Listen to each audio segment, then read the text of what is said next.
Hello friends, how are you? कैसे हो आप लोग? मैं ऋषभ फिर से स्वागत करता हूं आप लोगों का हमारे चैनल एडुजीवा पे।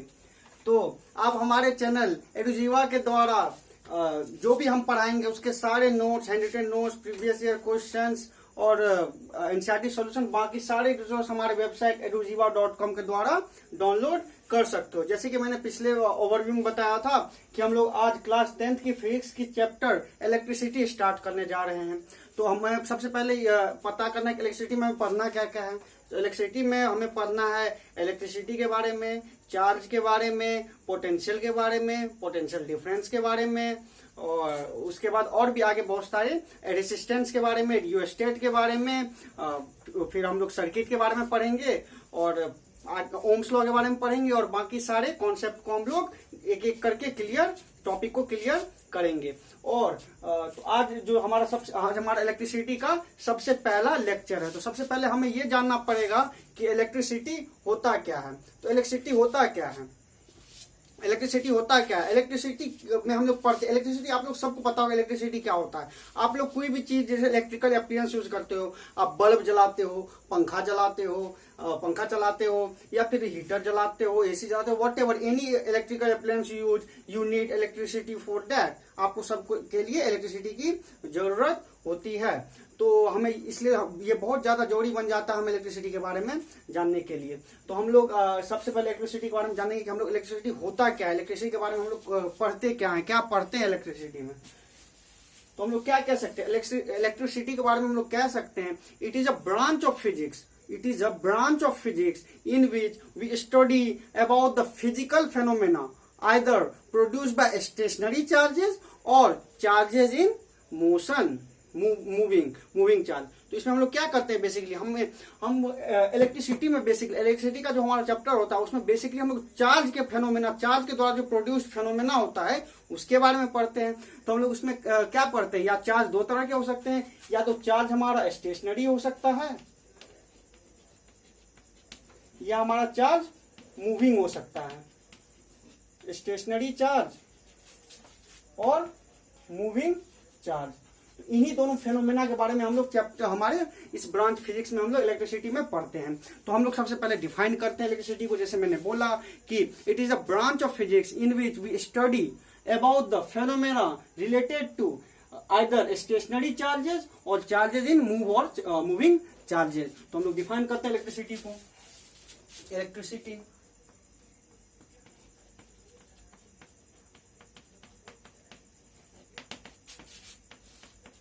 it is a branch of physics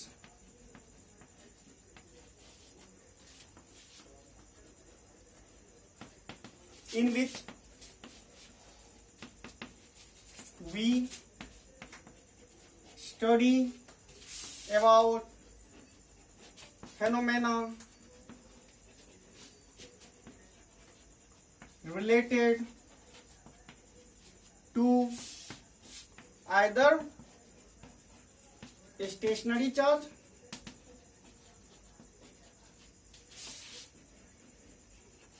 और मूविंग चार्जेस।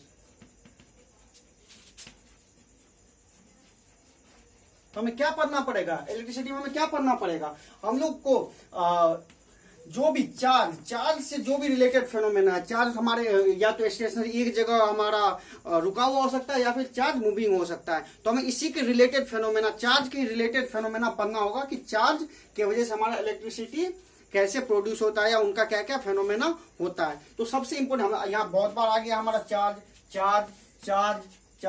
तो हमें सबसे पहले तो ये जानना पड़ेगा, इलेक्ट्रिसिटी जानने के लिए हमें ये जानना पड़ेगा कि चार्ज क्या होता है। तो हम लोग सबसे पहले हमारा सबसे पहला टॉपिक होगा that will be charge. What is charge? Charge हम लोग किसको कहते हैं? तो चार्ज हमारा सबसे पहला टॉपिक है चार्ज।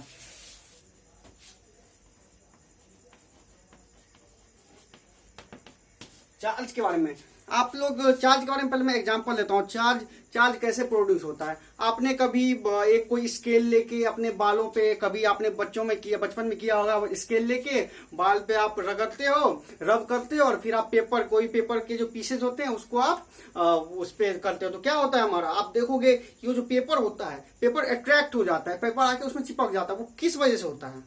वो किस वजह से होता है? That is only due to charge produce. एक में पॉजिटिव चार्ज होता है, एक में निगेटिव चार्ज होता है। हम लोग पढ़ेंगे कि पॉजिटिव चार्ज क्या होता है, निगेटिव उसके बाद में पढ़ेंगे। लेकिन आपको ये जानना है कि वो जो फेनोमेना होता है अट्रैक्शन का होता है, उसमें एक दूसरे को अट्रैक्ट कर रहे हैं, वो होता है हमारा चार्ज की वजह से। उसमें जो चार्जेस प्रोड्यूस होते हैं उनके वजह से।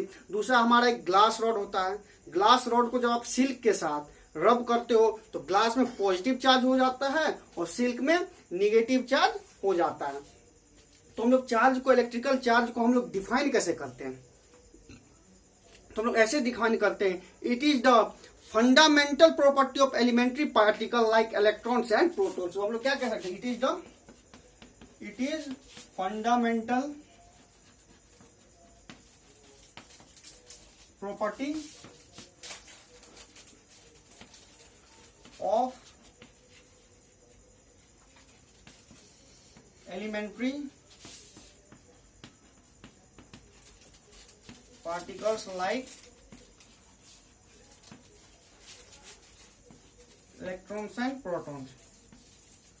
तो हमारा चार्ज क्या होता है? चार्ज क्या होता है? ये जो है हमारा fundamental property of elementary particle. Elementary particle हमारे क्या क्या क्या क्या होते हैं? एटम के अंदर हमारे एलिमेंट्री पार्टिकल, आपने शायद 9th में पढ़ा होगा, इलेक्ट्रॉन के बारे में पढ़ा होगा और प्रोटॉन के बारे में और न्यूट्रॉन के बारे में पढ़ा होगा। इलेक्ट्रॉन पे हमें हमारा एक निगेटिव चार्ज होता है, प्रोटॉन पे पॉजिटिव चार्ज होता है और न्यूट्रॉन पे हमारा न्यूट्रल चार्ज, कोई भी चार्ज नहीं होता है। इलेक्ट्रिकल चार्ज बेसिकली क्या है? वो हमारा इन्हीं इलेक्ट्रॉन और प्रोटॉन का एक फंडामेंटल प्रॉपर्टी है। इस प्रॉपर्टी से होता क्या है भाई? ये तो उसका प्रॉपर्टी हो गया, चार्ज भाई एक प्रॉपर्टी है, लेकिन इसके वजह से होता क्या है? इन इलेक्ट्रिकल चार्ज के वजह से ही कोई भी ऑब्जेक्ट दूसरे के ऊपर जो है फोर्स एक्सर्ट कर सकता है, इलेक्ट्रोस्टैटिक फोर्स वो एक्सर्ट कर सकता है। तो हम लोग इसको क्या डिफाइन कर सकते हैं? Due to these electrical charges,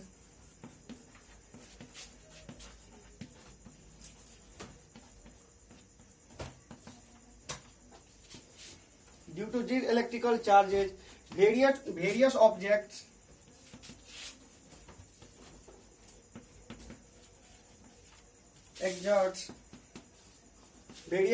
exerts a strong electrical forces of attraction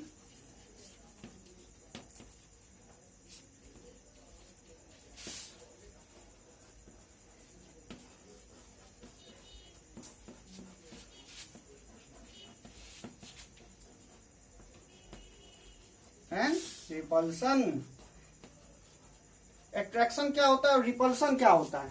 attraction क्या होता है और रिपल्सन क्या होता है? एट्रैक्शन होता है जब दोनों एक दूसरे के टुवर्ड आते हैं तो उसे हम लोग एट्रैक्शन कहते हैं, और जब दो चार्ज या कोई भी दो चीज दोनों से अवे जाते हैं तो उसे हम लोग रिपल्सन कहते हैं। क्या कहते हैं? रिपल्सन और एट्रैक्शन। तो इन चार्ज के वजह से ही, इन इलेक्ट्रिकल चार्ज के वजह से ही जो ऑब्जेक्ट्स होते हैं उनमें स्ट्रॉन्ग इलेक्ट्रिकल फोर्सेज एक्सर्ट करते हैं। क्या करते हैं? Electrical forces. जैसे कि मैंने बताया आपको किसके बारे में, एक स्केल के बारे में, या कोई प्लास्टिक है और उसे आप अपने हेयर पे रब करते हो और आप पेपर, तो एट्रैक्शन हो रहा है, किसके वजह से हो रहा है? It is due to this property which is the charge. It is due to the fundamental property of those elementary particle electron and proton. क्या होता है? इन्हीं चार्ज की वजह से होता है। अब चार्ज कितने तरह के हो सकते हैं और ये चार्ज प्रोड्यूस होता कैसे है भाई? ये तो हमने जान लिया कि चार्ज क्या होता है। चार्ज हमारा फंडामेंटल प्रॉपर्टी है, उसका हमने ये जान लिया कि वो उसके वजह से हमारा अट्रैक्शन और रिपल्सन होता है। इलेक्ट्रिकल फोर्सेज, फोर्स अलग अलग तरीके के हो सकते हैं। ग्रेविटेशनल फोर्स हो सकता है, मैकेनिकल फोर्स, बाकी बहुत सारे फोर्स हो सकते हैं, लेकिन हम यहाँ बात कर रहे हैं इलेक्ट्रिकल फोर्स के बारे में। कौन सी फोर्स के बारे में? इलेक्ट्रिकल फोर्स के बारे में। तो इलेक्ट्रिकल फोर्स ऑफ अट्रैक्शन और रिपल्सन होता है चार्ज के वजह से। लेकिन अब ये चार्ज प्रोड्यूस कैसे? हमने तो जान लिया चार्ज के बारे में, इतने चीज जान लिया, हमें ये जानना जरूरी हो जाता है कि चार्ज प्रोड्यूस कैसे होता है भाई। चार्ज कैसे, तो देखिए कैसे प्रोड्यूस होता है। चार्ज कैसे प्रोड्यूस होता है इसके बारे में हम लोग देखते हैं। वहीं से हमारा पॉजिटिव चार्ज और निगेटिव चार्ज का कॉन्सेप्ट आ जाएगा। तो देखिए सबसे पहले हम लोग को जानना पड़ेगा एलिमेंट्री पार्टिकल मैंने कौन कौन से बताए। एक प्रोटॉन बताया और एक इलेक्ट्रॉन बताया। एक प्रोटॉन होता है और एक इलेक्ट्रॉन होता है। प्रोटॉन के पास कौन सा चार्ज होता है? Positive charge. और इलेक्ट्रॉन के पास निगेटिव चार्ज। बाय कन्वेंशन हम लोग प्रोटॉन पे पॉजिटिव चार्ज मानते हैं और इलेक्ट्रॉन पे निगेटिव चार्ज होता है। अब देखिए क्या होता है, कोई भी एटम है, कोई भी एटम, उसमें एक वैलेंस इलेक्ट्रॉन का अपना नाम जानते होंगे, वैलेंस इलेक्ट्रॉन्स। वैलेंस इलेक्ट्रॉन्स क्या होते हैं? The number of electrons which are present in the outermost orbit of any atom. कोई भी एटम है, मान लीजिए एक एटम है किसी भी चीज का, ये हमारा न्यूक्लियस है, न्यूक्लियस, बीच में न्यूक्लियस होता है जिसमें हमारा न्यूट्रॉन होता है और प्रोटॉन होता है, और बाकी हमारे जो भी इलेक्ट्रॉन्स होते हैं, इलेक्ट्रॉन्स होते हैं वो हमारे ऑर्बिट में मूव करते रहते हैं, ऑर्बिट में मूव करते रहते हैं। अब जब ऑर्बिट में मूव करते हैं तो हमारा वैलेंस इलेक्ट्रॉन किसको कहते हैं? आपने 9th क्लास में पढ़ा होगा वैलेंस इलेक्ट्रॉन के बारे में। वैलेंस इलेक्ट्रॉन जो आउटर में, इनके जितने भी ऑर्बिट हैं, उसका जो आउटर मोस्ट ऑर्बिट जो होगा, जो सबसे बाहरी ऑर्बिट होगा, उसमें जो भी इलेक्ट्रॉन्स होते हैं उससे हम लोग वैलेंस इलेक्ट्रॉन कहते हैं। क्या कहते हैं? Valence electron. तो ये चार्ज जो होता है ये इन वैलेंस इलेक्ट्रॉन की वजह से ही प्रोड्यूस होता है। अब कैसे होता है भाई चार्ज प्रोड्यूस? तो देखिए कैसे होता है। कोई भी एक मैटर है, मान के चलिए मैं एक पेपर ही एक स्केल ले रहा हूं या फिर एक प्लास्टिक का ऑब्जेक्ट ले रहा हूं और एक हम अपने हेयर पे रब करते हैं, उसमें क्या होता है? हमारा चार्ज का ट्रांसफर होता है। किस चीज का ट्रांसफर होता है? हमारे इलेक्ट्रॉन्स का ट्रांसफर होता है। कौन से इलेक्ट्रॉन का ट्रांसफर होता है? हमारे इस वैलेंस इलेक्ट्रॉन्स का ट्रांसफर होता है। अब देखिए वैलेंस इलेक्ट्रॉन्स का क्योंकि ट्रांसफर बहुत सारे इलेक्ट्रॉन्स होते हैं किसी भी एटम में, लेकिन हमारा जो ट्रांसफर होता है वो वैलेंस इलेक्ट्रॉन का है, क्योंकि वो ऑटोनोमस ऑर्बिट में होता है, तो हमारा उसका ट्रांसफर इजिली हो पाता है, ट्रांसफर इजिली हो पाता है। तो अब देखिए वैलेंस इलेक्ट्रॉन कैसे होता है। मान के चलिए एक ग्लास रॉड है,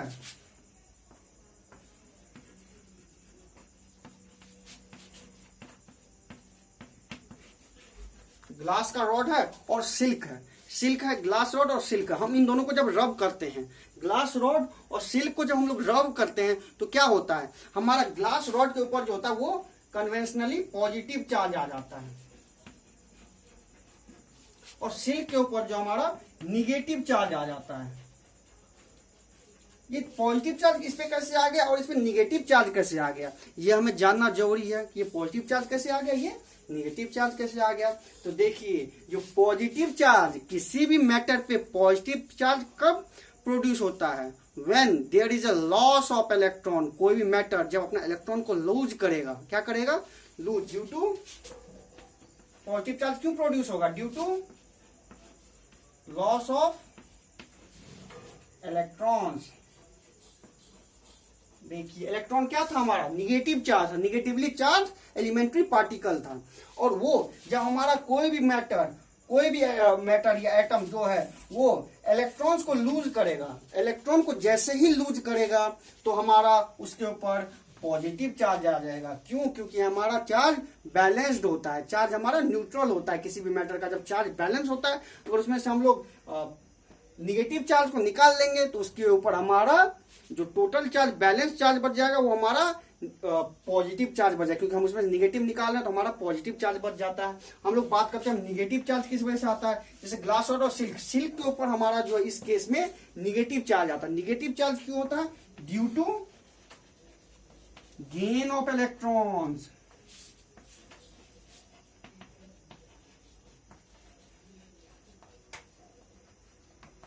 इलेक्ट्रॉन के गेन से होता है।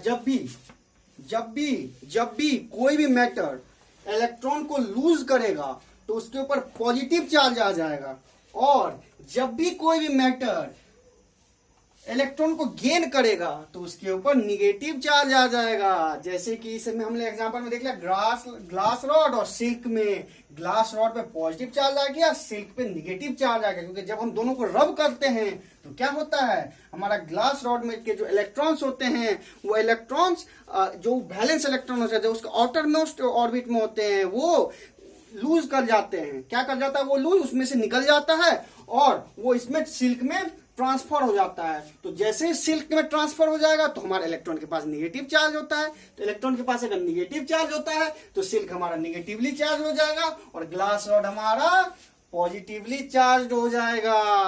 तो आप लोग को आई होप कि चार्ज का कॉन्सेप्ट अच्छे से समझ में आ गया कि चार्ज सबसे पहले हमने चार्ज के बारे में जान लिया। चार्ज होता क्या है, चार्ज की वजह से इलेक्ट्रिकल फोर्स ऑफ अट्रैक्शन और रिपल्शन होता है, उसका हमने जान लिया। This is cause of charge. Charge produce भाई कैसे होता है वो भी हमने जान लिया। क्यों होता है, due to loss of electron हो सकता है या due to gain of electron. जब हमारा लॉस ऑफ इलेक्ट्रॉन होगा तो उसके ऊपर पॉजिटिव चार्ज आ जाएगा, और जब गेन ऑफ इलेक्ट्रॉन होगा तो निगेटिव चार्ज आ जाएगा। तो चलिए आगे बात करते हैं हम लोग अब कुछ चार्ज का यूनिट के बारे में, क्योंकि कोई भी क्वांटिटी होता है तो उसे मेजर करने के लिए हमें यूनिट की जरूरत होती है। जैसे कि डिस्टेंस है, डिस्टेंस के लिए हमें क्या होता है, यूनिट मीटर होता है। स्पीड के लिए क्या होता है, मीटर पर सेकेंड होता है। टेम्परेचर के लिए सेल्सियस और फ़ारेनहाइट होता है। उसी तरह हमारा चार्ज को मेजर करने के लिए कोई ना कोई क्वांटिटी की जरूरत तो पड़ेगी, कोई ना कोई यूनिट की जरूरत तो पड़ेगी। तो उसी को हम लोग पढ़ते हैं एसआई यूनिट ऑफ चार्ज।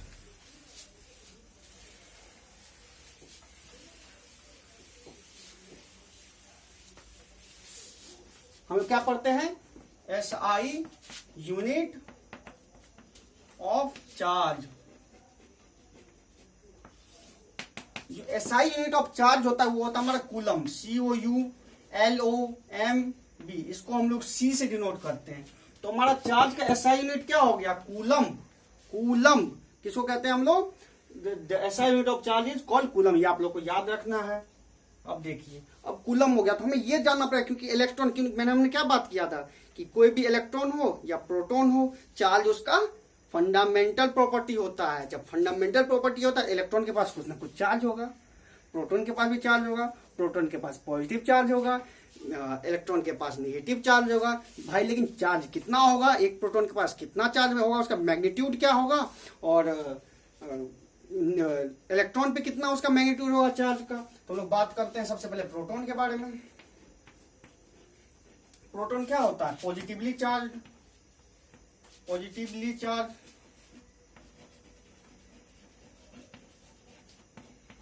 अब प्रोटॉन के पास कितना चार्ज होता है, अगर कूलम में हम लोग बात करें तो ये होता है प्लस 1.6 इंटू 10⁻⁻19 कूलम। तुम्हारे एक प्रोटॉन में कितना चार्ज होता है, प्लस 1.6 इंटू 10⁻⁻19 कूलम चार्ज होता है। और इलेक्ट्रॉन के पास कितना होता है, इलेक्ट्रॉन हमारा क्या होता है, निगेटिवली चार्ज होता है। और इलेक्ट्रॉन के पास भी सेम 1.6 इंटू 10⁻⁻19 कूलम भी होता है, लेकिन वो हमारा माइनस में आ जाता है। किस में आ जाता है, माइनस 1.6 इंटू 10⁻⁻19 कूलम। तो इलेक्ट्रॉन के पास हमारा माइनस 1.6 इंटू 10⁻⁻19 कूलम, और प्रोटॉन के पास 1.6 इंटू 10⁻⁻19 कूलम। और मैंने आपको बताया था, जैसे ग्लास रॉड को हम अगर सिल्क से रब करते हैं तो ग्लास रॉड पे हमारा पॉजिटिव चार्ज आता है और सिल्क पे निगेटिव चार्ज आता है। तो कितना चार्ज आएगा, दोनों पे सेम चार्ज आएगा। दोनों पे क्या आएगा, सेम चार्ज, बैलेंस चार्ज आएगा, लेकिन दोनों का हमारा साइन निगेटिव होगा। एक में पॉजिटिव चार्ज आएगा, निगेटिव, लेकिन दोनों में अगर मान के चले सपोज कि एक पे 1 कूलम चार्ज आता है तो दूसरे पे भी -1 कूलम चार्ज आएगा। सपोज मैं एग्जांपल के थ्रू 1 कूलम बोल रहा हूं। अगर ग्लास रॉड पे पॉजिटिव प्लस 1 कूलम आता है तो हमारा सिल्क में -1 कूलम आएगा। क्यों, क्योंकि चार्ज हमेशा बैलेंस होता है। जितने इलेक्ट्रॉन, क्योंकि इलेक्ट्रॉन ट्रांसफर से होता है, तो जितने इलेक्ट्रॉन ट्रांसफर होंगे उतना हमारा इसमें चार्ज कम हो जाए, क्योंकि चार्ज बैलेंस होता है। तो चार्ज हमारा इसमें प्रोटॉन में हमारा पॉजिटिवली चार्ज हो जाए, क्योंकि उतना इलेक्ट्रॉन हमारा लूज हो रहा है। और हमारा प्रोटॉन नहीं, हमारा इलेक्ट्रॉन, हमेशा इलेक्ट्रॉन का है, हमारा इलेक्ट्रॉन लूज होगा। इलेक्ट्रॉन अगर लूज होगा तो क्या होगा, हमारा निगेटिवली पॉजिटिवली चार्ज, और इलेक्ट्रॉन गेन होगा तो निगेटिवली चार्ज। तो चलिए हमने जान लिया कि चार्ज के बारे में। प्रोटॉन के ऊपर कितना चार्ज, कोई आपसे पूछेगा तो कितना चार्ज होता है, 1.6 इंटू 10⁻⁻19 कूलम। और इलेक्ट्रॉन के ऊपर भी सेम, लेकिन माइनस से हम लोग साइन लगाते हैं, माइनस निगेटिव बात आने के लिए। तो -1.6 इंटू 10⁻⁻19 कूलम चार्ज होता है। अब एक आप लोग को एक क्वेश्चन आ जाता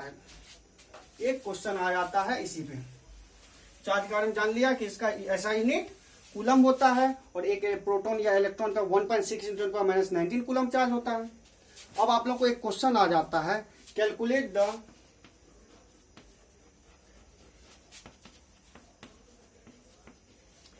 नंबर ऑफ इलेक्ट्रॉन्स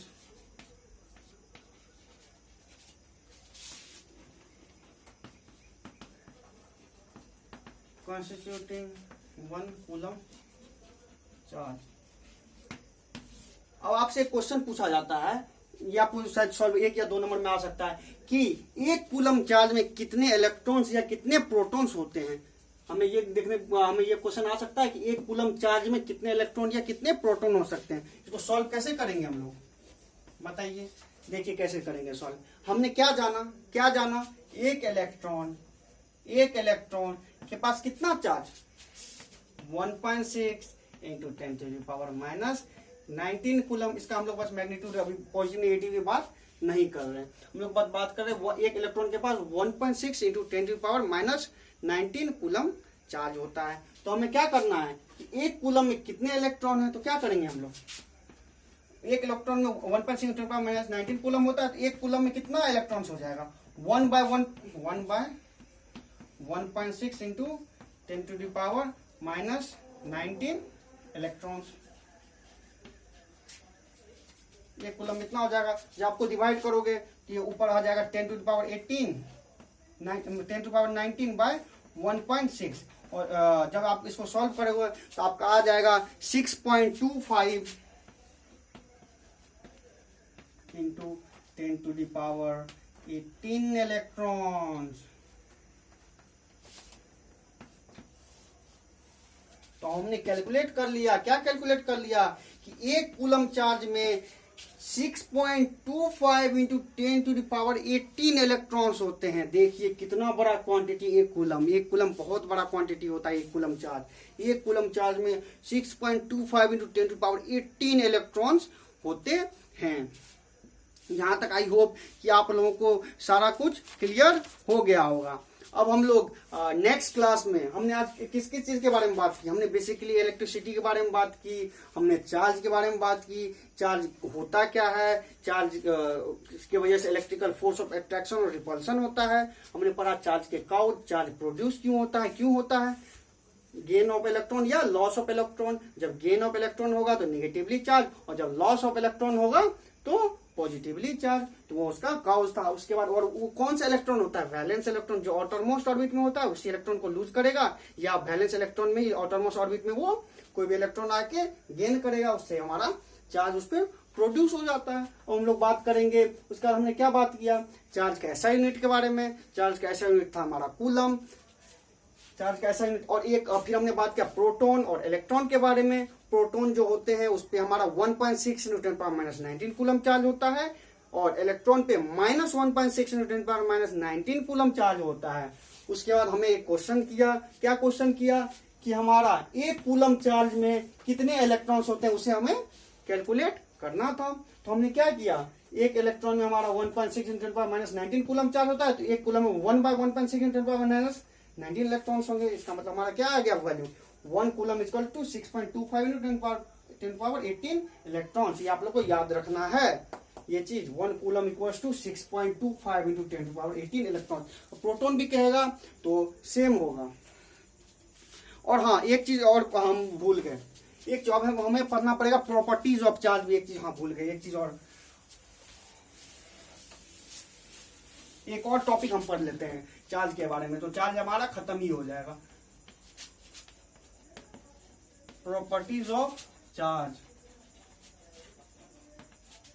चार्ज के क्या क्या प्रॉपर्टी होते हैं। तो चार्ज के क्या क्या प्रॉपर्टीज होते हैं। चार्ज हमने बेसिकली जान लिया, एक पॉजिटिव होता है और एक निगेटिव चार्ज होता है। तो पहला प्रॉपर्टी होता है like charges repel each other.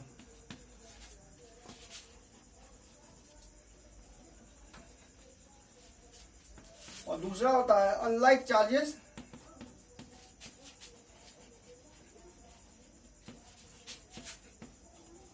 Attract each other. मतलब क्या हो गया हमारा चार्ज का, जो भी लाइक चार्जेस होंगे, लाइक चार्जेस क्या हो सकता है, मान के चलिए कि हमारा एक पॉजिटिव चार्ज है, एक दूसरा पॉजिटिव चार्ज है, दोनों को जब हम लोग प्रॉक्सिमिटी में एक कहीं पे लाएंगे तो ये क्या करेगा, इन दोनों को रिपेल करेगा। रिपेल मतलब एक दूसरे से दूर भागेगा, एक दूसरे में फोर्स ऑफ रिपल्सन आएगा। ये इधर भागने लगेगा और ये इधर भागने लगेगा। लाइक चार्ज में और क्या हो सकता है, दोनों निगेटिव हो, या तो दोनों पॉजिटिव हो या दोनों निगेटिव, अगर दोनों निगेटिव ही होगा तो भी क्या होगा, दोनों में फोर्स ऑफ रिपल्शन, दोनों एक दूसरे से भागेगा, दूर भागेगा। दूसरा क्या हमारा, unlike charges attract each other. Unlike charges क्या क्या हो सकते हैं, एक प्लस है और एक माइनस है, क्या होगा, ये दोनों एक दूसरे की तरफ अट्रैक्ट होंगे। और अगर हमारा ये माइनस है और ये प्लस है तो भी क्या होगा, हमारा ये अट्रैक्ट होगा। तो हमने पढ़ लिया कि like charges repel each other और unlike charges attract each other. तो हमने आज के टॉपिक में जो भी कुछ पढ़ा, इन सब का आपको हैंड रिटेन नोट्स, जितने भी नोट्स और previous year question, NCERT solution और बाकी जितने चीज हैं वो हमारे वेबसाइट edujiva.com के थ्रू आप डाउनलोड कर सकते हो, जो कि हम अपने डिस्क्रिप्शन में भी प्रोवाइड कर दिया जाएगा। तो नेक्स्ट चैप्टर्स में, नेक्स्ट वीडियो में हम लोग पढ़ेंगे पोटेंशियल के बारे में, पोटेंशियल डिफरेंस के बारे में, और ओम्स लॉ के बारे में, रेजिस्टेंस के बारे में, और बाकी जो जो टॉपिक्स होंगे सबको हम लोग पूरी अच्छी तरह से कवर करेंगे। तो तब तक के लिए थैंक यू। हाँ, अरे हाँ, और हाँ, हमारे चैनल एडुजीवा को लाइक, सब्सक्राइब और शेयर करना बिल्कुल भी ना भूलें। जल्द से जल्द लाइक, सब्सक्राइब कर दे और बेल आइकन जरूर दबा दें, और अपने दोस्तों तक हमारे वीडियो को शेयर करें, ताकि आपके दोस्त भी अच्छे से सभी सारे कॉन्सेप्ट को समझ पाए। और हाँ, हम जैसे कि मैंने बताया कि हम सारे कोर्सेज क्लास 1 टू क्लास 12 सारे कोर्स हम अपलोड कर रहे हैं। तो आप अपने जो भी जूनियर हो या सीनियर फ्रेंड्स हो, भाई हो, बंधु हो, जो भी हो, उनको आप शेयर कर दे ताकि उनको भी बेनिफिट्स मिल सके। तो आज के लिए थैंक यू दोस्तों, थैंक यू।